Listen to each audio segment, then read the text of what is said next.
എന്തൊക്കെയാണ്? ചേച്ചി എവിടുന്നാ വരുന്നത്? ഞാൻ പട്ടത്തിൽ പട്ടം. പൊങ്കാല അർപ്പിച്ച് നന്നായി അർപ്പിച്ചു. എല്ലാം നല്ലപോലെ തൊഴാൻ പറ്റി. അതിന്റെ സന്തോഷമാണ് നിങ്ങൾക്ക്. സന്തോഷമാണ്. ചേച്ചി എവിടുന്നാ?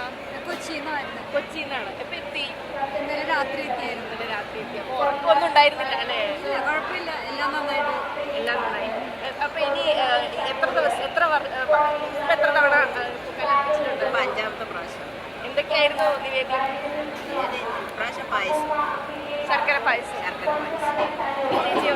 3 കൊല്ലമായിട്ട് ഇപ്പം സ്ഥിരമായിട്ട് വരുന്നുണ്ട്. ഈ പൊങ്കാല അർപ്പിച്ച ശേഷം തൊഴുതിട്ട് വന്നിരിക്കുകയാണോ? അല്ല, അതിന് മുമ്പേ തൊഴുതിട്ടാണ് പൊങ്കാല. ചൂടൊക്കെ ബുദ്ധിമുട്ടായോ? നല്ല ചൂടുണ്ട്. ചൂടുണ്ട്, എന്നാലും നമുക്ക് അത്രയും ചൂട് അനുഭവപ്പെട്ടില്ല.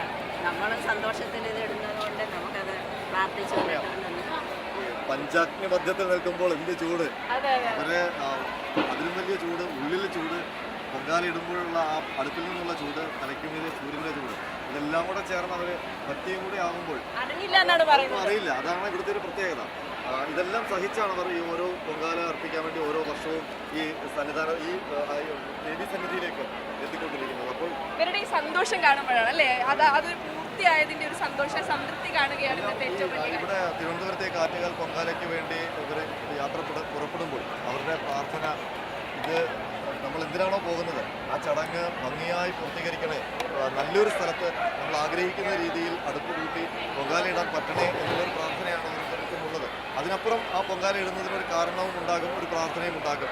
ആ പ്രാർത്ഥന സഫലമാകണമെങ്കിൽ ഈ പൊങ്കാല ഭംഗിയായി നടക്കണം. അപ്പോൾ ആ പൊങ്കാല ഭംഗിയായി നടക്കാനുള്ള പ്രാർത്ഥനയുമായിട്ടാണ് ആദ്യം ഇവിടേക്ക് വരുന്നത്. അപ്പോൾ ഇവിടെ വന്ന് അവരുടെ പ്രാർത്ഥന മനസ്സിൽ എന്തായിരുന്നോ ആ ആഗ്രഹം, അല്ലെങ്കിൽ എന്ത് പ്രാർത്ഥനയാണോ ദേവിക്ക് മുന്നിൽ അവർക്ക് അർപ്പിക്കാനുള്ളത്, ആ പ്രാർത്ഥന ഒരു പിടി അരി നെഞ്ചിൽ ചേർത്ത് വെച്ച് പ്രാർത്ഥിച്ചുകൊണ്ട് ആ തിളച്ച വെള്ളത്തിലേക്ക് ഇട്ട് കഴിയുമ്പോൾ അത് പിന്നീട് പാകമായി മധുരമുള്ള പായസമായിട്ടും ദേവിക്ക് ഇഷ്ടപ്പെട്ട വെള്ളച്ചോറായിട്ടും ഒക്കെ മാറി അത് ഇനി നേദിക്കുന്ന ഒരു ഘട്ടത്തിലേക്ക് എത്തി നിൽക്കുകയാണ്. അവിടം വരെ എത്തുമ്പോഴേക്കും നല്ല അവരാഗ്രഹിച്ച രീതിയിലൊരു വിഭവം പാകം ചെയ്യാൻ കഴിയുമ്പോഴേക്കും അവരുടെ ആഗ്രഹം സഫലീകരിച്ചു കഴിഞ്ഞു. വലിയ പ്രശ്നങ്ങളിലൊക്കെ നിന്ന് അതൊന്ന് പരിഹരിക്കാൻ, അല്ലെങ്കിൽ ഏതെങ്കിലും ഒരു ബുദ്ധിമുട്ടൊക്കെ അകലാൻ ഈ പൊങ്കാല അർപ്പിക്കുന്ന ആളുകൾക്ക് അവരെ സംബന്ധിച്ച് തിരിച്ചു പോകുമ്പോൾ എന്തോ ഒരു ശക്തി, ഒരു പ്രതീക്ഷ, എല്ലാം ശരിയാകും, എല്ലാം മെച്ചപ്പെടും, ഇപ്പോഴുള്ള അവസ്ഥകളെല്ലാം മാറുമെന്ന ഒരു പ്രതീക്ഷയുമായാണ് അവർ നോക്കുന്നത്. അത്തരത്തിൽ നമ്മൾ ഈ കാണുന്ന പൊങ്കാലയ്ക്ക് അപ്പുറത്തേക്ക് അവരുടെ ഒരു അനുഭവം ഓരോ വ്യക്തികൾക്കുമുണ്ട്. അവരുടെ ഏതെങ്കിലും നീറുന്ന പ്രശ്നത്തിനോ എന്തോ ഒരു പരിഹാരം മുന്നിലുണ്ട് എന്ന് ഇനിയെല്ലാം ആ ശക്തി നോക്കുമെന്നൊരു പ്രതീക്ഷയിലാണ് അവരെല്ലാവരും ഇവിടുന്ന് മടങ്ങുന്നുണ്ടാവുക.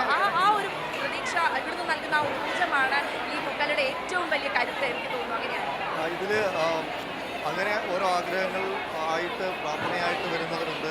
അതല്ലാതെ ഇന്നലെ സീമാജി നായർ മാതൃഭൂമി ന്യൂസിനോട് സംസാരിക്കുമ്പോൾ സീമാജി നായർ പറഞ്ഞത് ആദ്യമൊക്കെ പ്രാർത്ഥനയും ആഗ്രഹവും ഒക്കെ ആയിട്ടായിരുന്നു അമ്മയ്ക്ക് മുന്നിൽ പൊങ്കാലയിട്ടാൻ വരുന്നത്.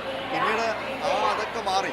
അത് മാറിയിട്ട് ഇത് വിട്ടേ പറ്റൂ, ഇത് എൻ്റെ ഒരു ആത്മസാക്ഷാത്കാരത്തിന് വേണ്ടി ഈ ഭക്തിയുടെ ഒരു തലം മോക്ഷപ്രാപ്തിയാണ്. അപ്പോൾ മോക്ഷപ്രാപ്തിക്ക് പല മാർഗങ്ങൾ ഈ ഭക്തിയിലുണ്ട്. അതിൽ ഒരു മാർഗമാണ് ഈ പൊങ്കാല എന്ന് പറയുന്നത്. അവർ ദേവിയുമായി നേരിട്ട് ആത്മബന്ധത്തിൽ ഏർപ്പെടുകയാണ്. ആ നിമിഷം, പൊങ്കാലയ്ക്ക് വ്രതം നോക്കുന്ന നിമിഷം മുതൽ ഇവരെല്ലാം അമ്മയായി മാറുന്നു. അമ്മയുടെ മക്കളാണെങ്കിലും അവർ സ്വയം അമ്മയുടെ ആ ചൈതന്യവുമായി അവർ താതാത്മ്യം പ്രാപിക്കുകയും പിന്നീട് മനസ്സിലൊന്നും ഉണ്ടാകില്ല. ഈ ഒരുപാട് പ്രാർത്ഥനകളായിട്ടൊക്കെ വരുമ്പോഴും ഈ തിരുവനന്തപുരം നഗരത്തിൽ വന്ന് ആറ്റുകാൽ ക്ഷേത്രം ദർശനം കഴിഞ്ഞ് പൊങ്കാലടപ്പിന് ചുവട്ടിലെത്തുമ്പോൾ ഈ പൊങ്കാലയിൽ മാത്രമാണ് അവരുടെ ശ്രദ്ധ.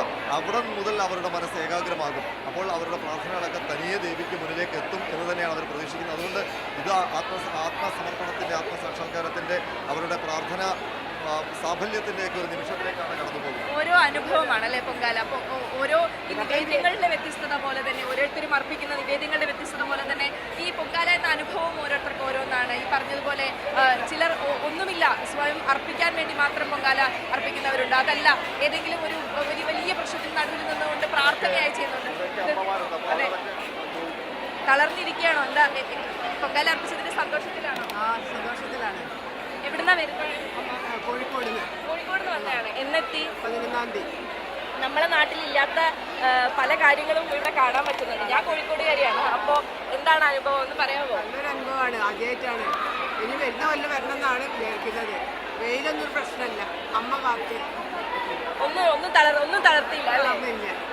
ഒന്നും തളർന്നില്ല. എന്താ നിവേദ്യം? പായസം, ശർക്കര പായസം.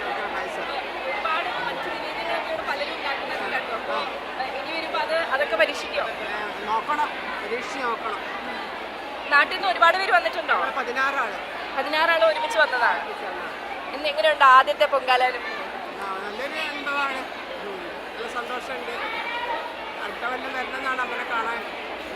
തിരുവനന്തപുരം നഗരം എങ്ങനെയുണ്ട്? ഇതിനു മുമ്പ് തിരുവനന്തപുരത്ത് വന്നിട്ടുണ്ടോ? വന്നിട്ടില്ല. അപ്പോൾ ഈ പൊങ്കാല കാലത്ത് തിരുവനന്തപുരത്തെ അനുഭവമാണ് എങ്ങനെയാണ്? നല്ല അനുഭവമാണ്. നല്ല സന്തോഷമുണ്ട്.